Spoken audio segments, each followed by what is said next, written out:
it's more. Okay. Is there anything that make this breathing difficulty better? No, doctor. Nothing. Okay.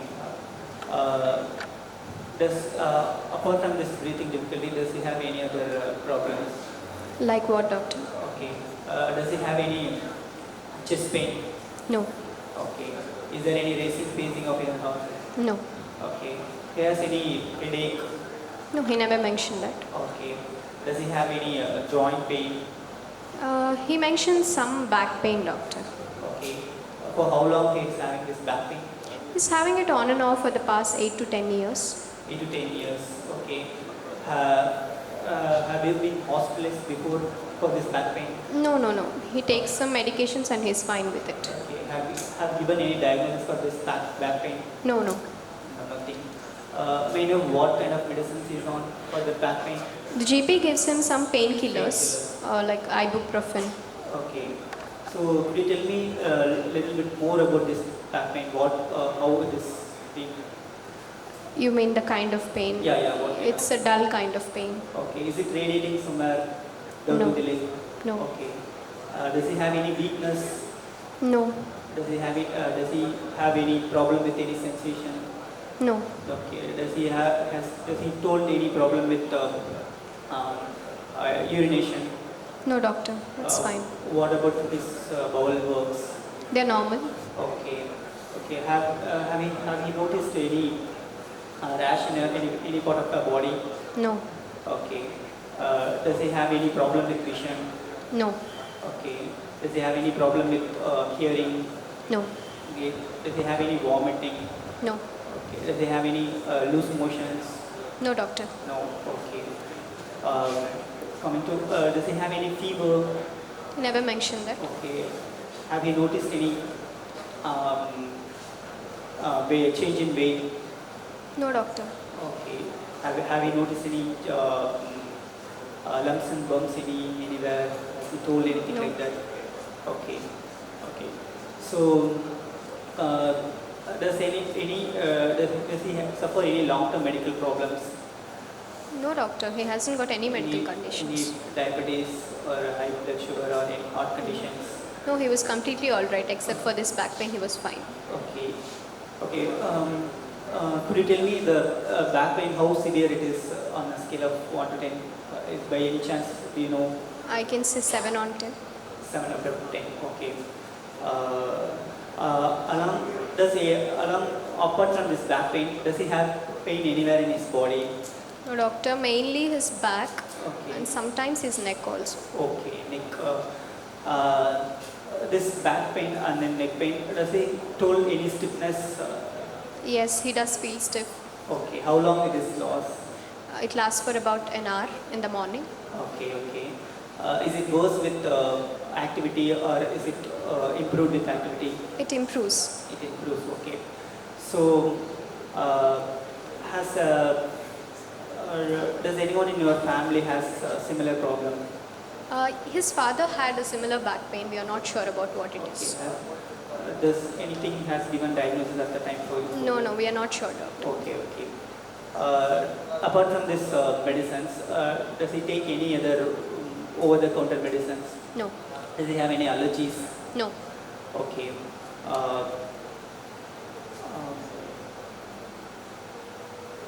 Okay. May I ask some personal question? By any Sure. chance, do you know he is taking any alcohol? Yes, doctor. Occasionally he takes alcohol. Okay. On an average week, how much he drink? Mostly in the weekends, a couple of beers maybe. Okay. So, does he smoke? Yes. Okay. How many sticks per day? You can say 10 sticks per day. Okay. So we can talk to him about this smoking, because the smoking can cause us a lot of health problems. So if he want, we can refer him to the smoking session. Is it all right? Sure, doctor. No Okay. problem. It is more personal question. So by any chance is taking any body drugs? No. Are you aware? No. Okay. What he do for a living? He's a driver. Is a driver. Okay. Is he a sole breadwinner of his family? Yes, doctor. Okay. how much this symptom is impacting his life on day-to-day activities? How he's coping up with? So it's impacting quite a lot. He's not able to do his day-to-day activities, and this breathlessness is a new add-on for him, and it's really getting tough for him.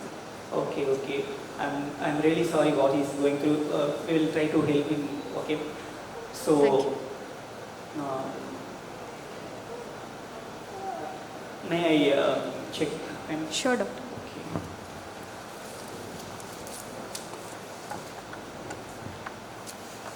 Okay. This. I noticed some scar over here. Is he have any trauma? He had a injury, yes. Okay. It was a fracture. Okay.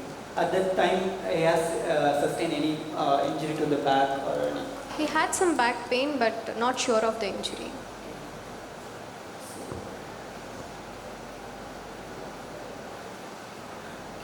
Could you remove his shirts? Do you have any pain in your hands?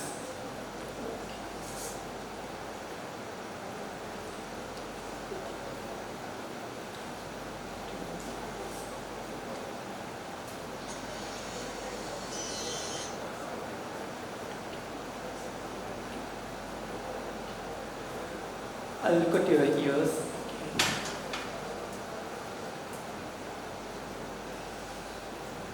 Do you have any pain here? Do you have any? I'm going to press. If you have any pain, just let me know.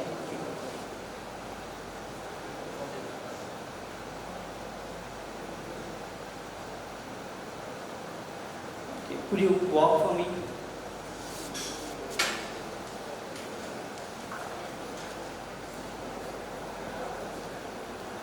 Okay, coming back. Okay. I would like to measure output ball distance.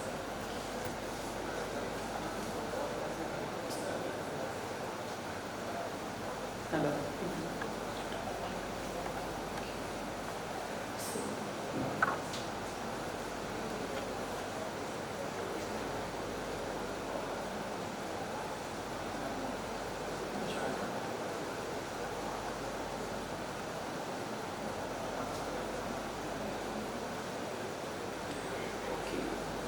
So, could you bend your knee like this? Like this? Like this? Okay. Could you, are you able to touch your legs? Okay. I would like to do a shoulder test.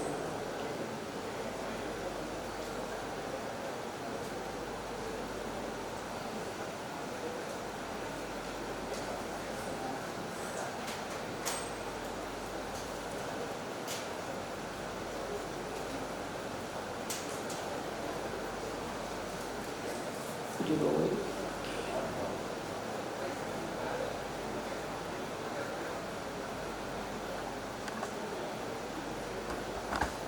Do you have any pain here?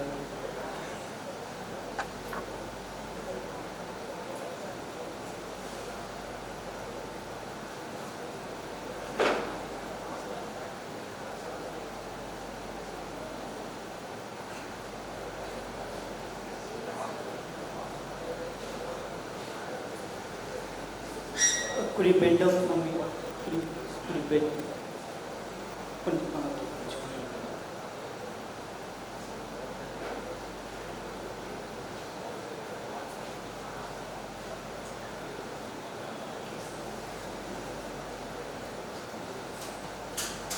Okay.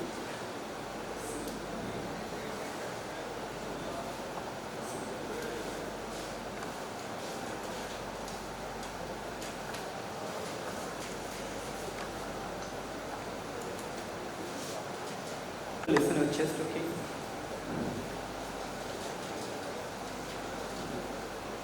Take a deep breath.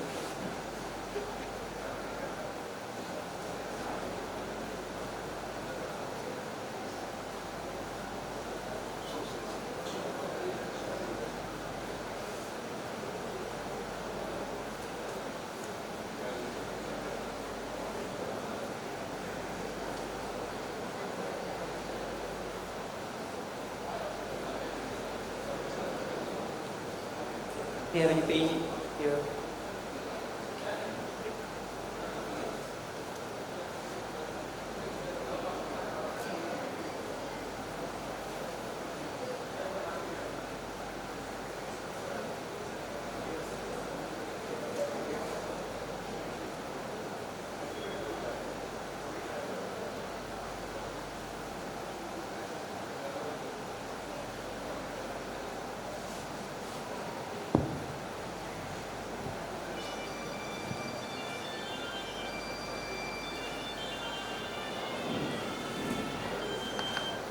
So, so do you have any concerns at this point? Yes, doctor. I would like to know why he is getting breathless. Yes, I appreciate your concern. So, as you know, as from the history and from my examinations, so your brother might have a condition called type of arthritis called ankylosing spondylitis. So, sorry for this terminology. It is, it is soreness in your joints. So, this breathlessness could be 2 minutes remaining. related to that joint condition, because this joint condition on a long run it can affect his lungs. So that must be the one of the possibilities. So first we need to confirm this diagnosis by doing some blood test and then X-ray of a chest and his back also. So after that I will, if it is comes positive, I can refer to the joint doctor so that we can come up with a plan to treat him.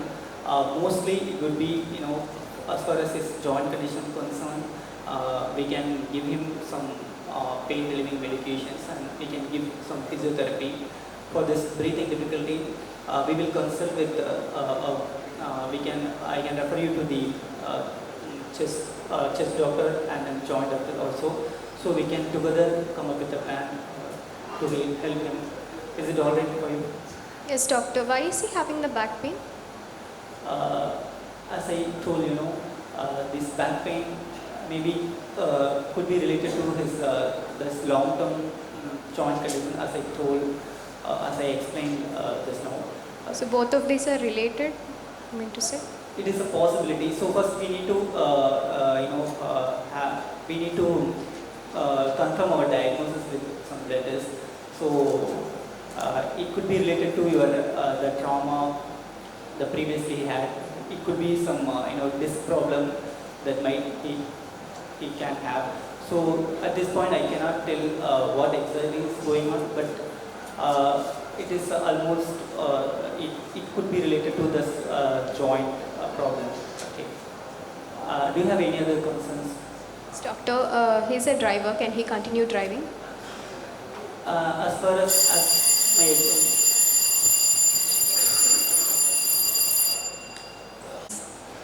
so on examination of the gentleman, I found that he has neck pain and back pain and shortness of breath, dyspnea on exertion, and on examination I found he has a restriction in his neck movements from both front and back and side to side, and then his hip movements also is restricted and modified. Sobers is also positive.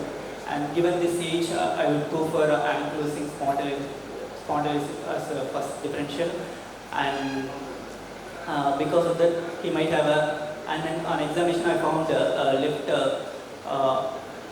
cavitation in his left upper zone.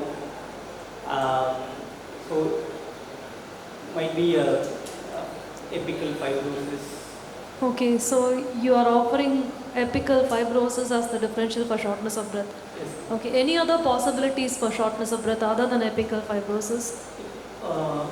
It could be for this patient aortic regurgitation on other Okay, anything else? What is the most common, what is one of the most common causes of shortness of breath in ankylosing spondylitis? Anything else? Kyphoscoliosis, because Okay. he has two postures.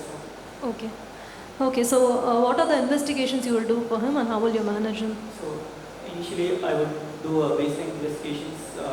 After that I would go for an ESR CRP and then actually B27 to confirm my diagnosis, and then chest X-ray, and then X-ray of hip and pelvis, and then if it is negative, I will go for MRI of pelvis. Hip and pelvis. Anything else? And then as far as concerned to his complaints, I would go for a pulmonary function test, PFT, and then I would like to check his saturation levels, and then ABG to rule out any respiratory failures. Okay. How will you manage him?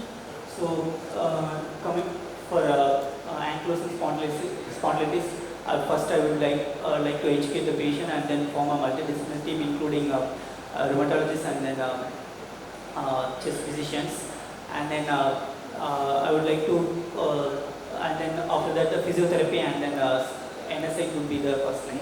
Okay, if he does not respond to NSAIDs and if his disease is progressing, what are the other drugs you can consider? You can give anti-TNF agents like infliximab. Any other drugs you can think about?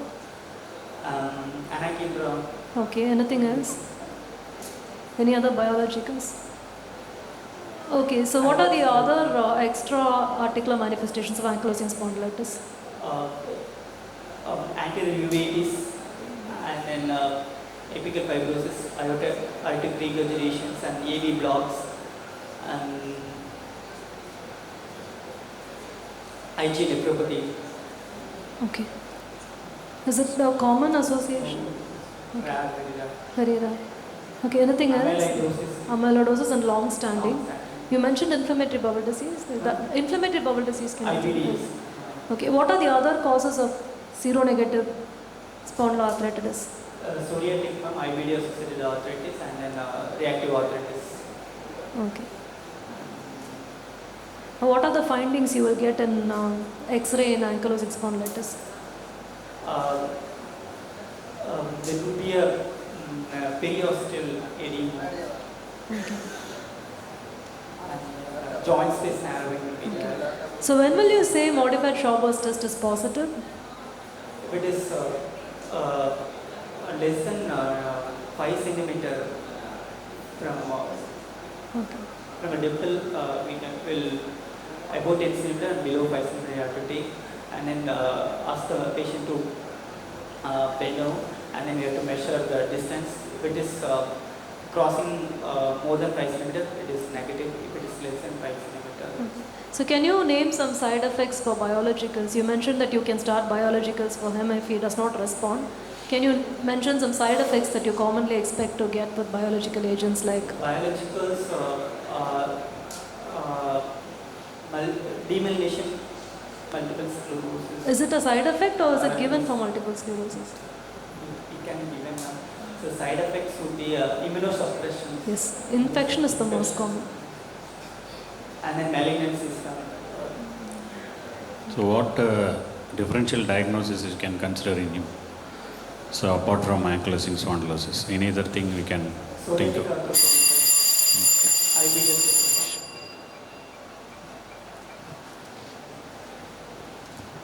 Good, nothing really bad, but there are certain things you could have done better. So it is a case of shortness of breath. So that was the presenting complaint. You explored it well, but you could have asked for relationship to position. So that is the most important thing as far as shortness of breath is concerned. You can ask, I'll give you satisfactory anyway for communication. I'm just saying small things that you can change. So if the patient has shortness of breath, rather than asking a general question, you can ask a general question, so what brings it on and what makes it better. But it's better to ask one specific question, does it get worse on any position like lying down? So that could have been included. You do not ask that, right? And you do not ask for cough. So it's a respiratory symptom. So respiratory symptom, explore the respiratory symptoms and then go to the others. So okay, start with shortness of breath, then cough, then maybe fever. So it can be cardiac or it can be respiratory. So complete the cardiac and respiratory symptoms before you go on to move on to the next. So that was about the presenting complaint. And the exploration of back pain was good. So you asked for activity, rest, and you also asked about relationship to whether there was stiffness and how long the stiffness lasts. So exploration of back pain was good. And regarding the other important things that you have to ask in ankylosing spondylitis, I think you asked everything. You asked for skin rash, So mainly you have to ask for skin rash and any heel pain, neck pain, and also any bowel changes. But instead of asking problems with vision, you can ask for problems in the eyes. Because if he has any red eyes or gritty eyes, he'll only volunteer if you ask for problems in the eyes. So this was the thing. And when you enter the station, if you are asked to talk to the surrogate, have a look at the patient before you talk to the surrogate. Because if it's a spot diagnosis and if you go only by the symptom, you'll be totally misled. And when you go to the patient at the 8th minute, 9th minute, you'll be caught by surprise. So just inspect the patient a few seconds before you sit and talk with the surrogate. So this was the thing in the communication. So communication was, in my opinion, good, but these are the few things you can correct. Examination, when you asked for the wall occiput test, you must ask him to put his head back as long as he can go, then only you must measure. So even if I stand, I might not approximate my occiput to the wall unless you ask me to do. So that could have been done, and the symptom was a respiratory symptom. And ankylosing spondylitis, one of the most important differentials is restriction of the chest movement. You do not look for any chest movement restrictions, so you might not get full marks in physical examination, you might get borderline. You did many things, so you won't get unsatisfactory, you'll get borderline. And identifying physical signs, to be honest, I did not auscultate, but they're saying there are no crepitations, so it was inventing a sign. And even if there were crepitations, he had obvious restriction of chest wall movements. So you must have checked for chest wall movements, so you will get borderline, but if you invent a sign, it's definitely unsatisfactory. So there is no chance of getting even borderline if there's a sign invented. And differentials was borderline. Ankylosing spondylitis is correct, but for shortness of breath, you must volunteer restriction of chest movements before prompting, because that is one of the most common causes. So ankylosing spondylitis, shortness of breath for a long duration, always think about the possibility of restriction of chest movements, then think about apical lung fibrosis, all the others depending upon the patient. If it's short duration, then you can think about infections or something like that. And judgment was good actually, but you never mentioned chest x-ray. You told? Okay. So anyway, I marked it satisfactory only, but I had a doubt and I asked. So I marked it satisfactory in judgment anyway. X-ray get X-ray get okay. Oh, you said both together. Okay. Anyway, so I marked it satisfactory in judgment anyway, because you had a very good order and you were saying many things. I was not sure whether they said that. Okay. And concerns, you were not able to address everything. Yeah, so borderline. And welfare is satisfactory. So it is satisfactory in communication and borderline in physical examination and unsatisfactory in physical signs. Differentials borderline, judgment satisfactory, and concerns borderline. And welfare is satisfactory. So clinical communication, as ma'am said, it is satisfactory. So you have covered almost all the history which you should have expected to ask. But physical examination, that it's borderline because you didn't look for the movement of the chest. So that is what expected here. And walking, as you should go along with the patient at least, so that you have missed, I think. So because patient is walking there and you are standing there, so you are not supposed to do that. And this physical signs, it is a borderline because it is unsatisfactory because there is no crepitations. So I think you have invented one sign. So differential diagnosis is okay for me. So I can give you satisfactory. But clinical judgment, apart from this X-ray, you told that HLA B27 used to confirm the diagnosis. So it is not like that. So the same thing also addressing the concerns. The surrogate was repeatedly asking you why he is getting back pain. So the answer for that is he has got the stiffness, so which made this pain. So that you have to little bit clearly explain the surrogate. And to the surrogate also, while addressing the concern, you are telling that we'll do some blood tests to confirm the diagnosis. So that may not be appropriate in this clinical scenario. So you are telling that ankylosing spondylosis is a diagnosis, and your diagnosis should be more based on the imaging. So the sacroiliitis and other things we should mention. And patient welfare is okay. So overall it is good only, but the thing which you should, two things. One is you should have looked at the chest movements, and you should avoid telling that left upper crepitations. So otherwise it's good. You did well.